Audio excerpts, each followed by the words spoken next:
Thank you. There was a time too. There was a directive was given to our commands and formations that talking of investigation and transferring of cases, indiscriminate transferring of cases. That a DPO or rear commander or CP is doing a case, and you run the suspect.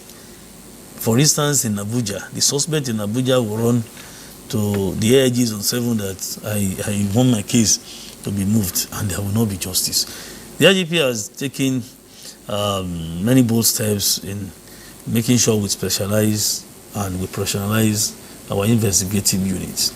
He has, in fact, it's a thing that the IGP has said that every detective, anybody who wants to work in the investigative unit of the police must be trained, must be specialized, must be trained, must be screened.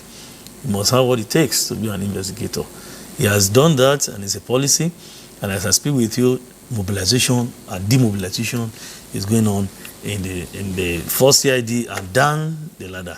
He said it on our 33 management meeting on Monday that every investigative unit must reorganize itself, and there is going to be a standard operating procedure for the investigative unit of the Nigerian Police Force, starting from the first CID. Even with the appointment of the PAD other DIGs, or Kabaka, one of the newly promoted DIGs, he was a commandant police academy with Kano. The IGP has discovered that he has what it takes to reorganize the first CID. So, generally, investigation is going to change in Nigeria Police Force.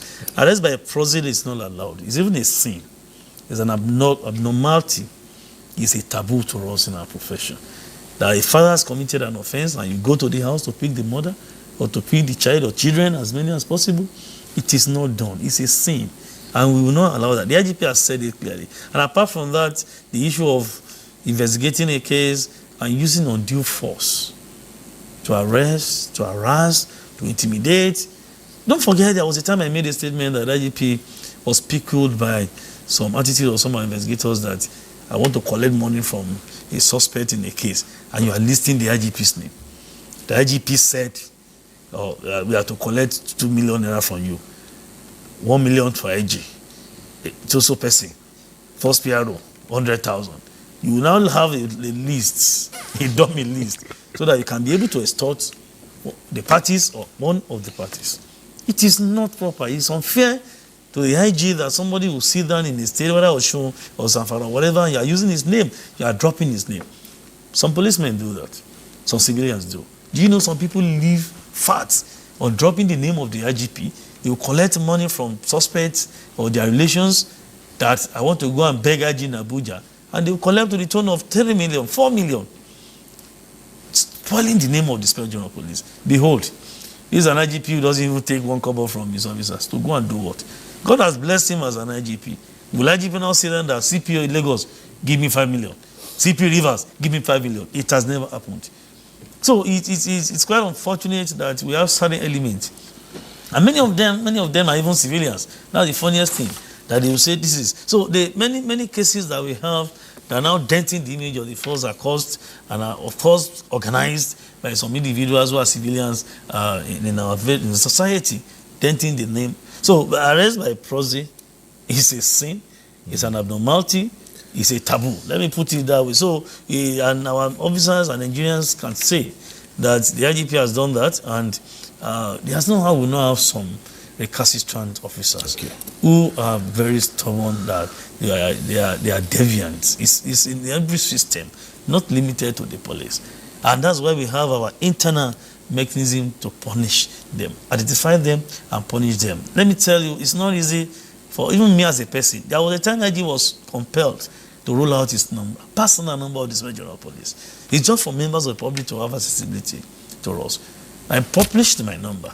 If you see now that this phone is there because it's on silence, so that I will not be disturbing you.